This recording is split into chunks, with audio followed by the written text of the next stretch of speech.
Hotel کا کمرہ number 313 کی ایک سچی اور انتہائی خطرناک کہانی ہے یہ۔ کراچی کے مضافات میں ایک قدیم ہوٹل ہے جسے مقامی لوگ موت کا ہوٹل کہتے ہیں۔ یہ ہوٹل کئی سالوں سے بند پڑا تھا مگر حال ہی میں اسے دوبارہ کھولا گیا۔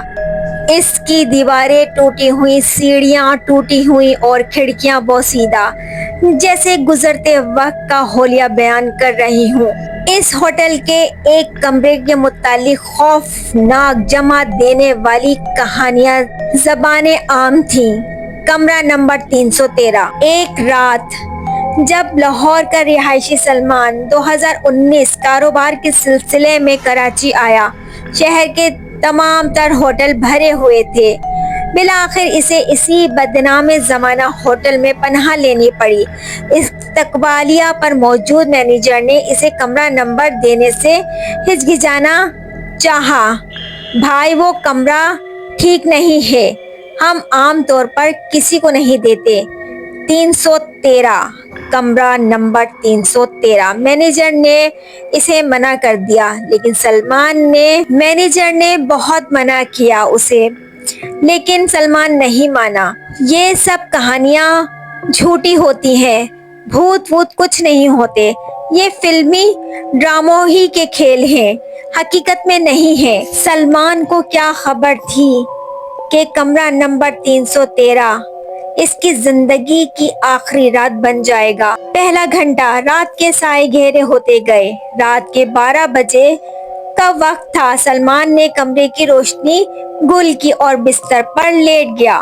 ابھی وہ نیند اس کی آنکھوں میں آ ہی تھی کہ کمرے کے درجہ حرارت تیزی سے گرنے لگا، جیسے کسی نے برف کا چیمبر کھول دیا ہو۔ سردی کی ایک ایسی شدت کی لہر دوڑ پڑی، کمرے کو پوری اپنی لپیٹ میں لے لیا۔ دیواروں پہ لگی قدیم زنگ آلود آئینہ دھندلا لگنے لگا، اس کی گہرائیوں میں کوئی سایہ حرکت کرتا دکھائی دیا۔ سلمان جب اس کے قریب گیا، اس نے آئینے کو صاف کیا، اس کی سانسیں حلق میں اٹک گئیں۔ آئینے میں اس کے پیچھے ایک عورت کا سایہ کھڑا تھا، سفید کفن نما لباس میں ملبوس۔ اس کا چہرہ ہر طرف سے جھلسا ہوا تھا اور آنکھوں سے خون رس رہا تھا۔ سلمان نے دہشت زدہ ہو کر پیچھے مڑ کر دیکھا مگر وہاں کچھ نہ تھا۔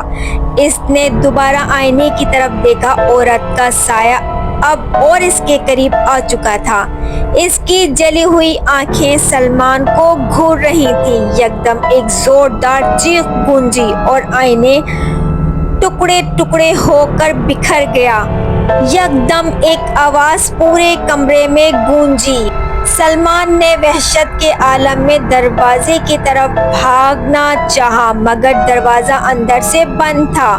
کمرے کی دیواروں پر سرخ رنگ سے الفاظ ابھرنے لگے، جیسے خون سے لکھا گیا ہو، واپسی کا راستہ نہیں، 313 جو آیا وہ گیا نہیں۔ پھر کمرے میں ہر شے لرزنے لگی، بلب ٹوٹ کر زمین پر بکھرنے لگے، فرش میں گہری دراریں پڑنے لگی، جیسے کمرہ خود بخود سانس لے رہا ہو اور کسی بھی لمحے نگلنے کو تیار ہو۔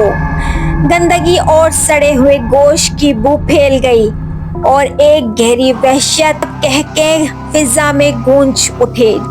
سلمان نے آخری کوشش کی اور اپنی پوری طاقت سے دروازے کو دھکیلنے کی کوشش میں لگا رہا، لیکن کمرے کے پراسرار قوت نے اسے جھٹکے سے پیچھے پھینک دیا۔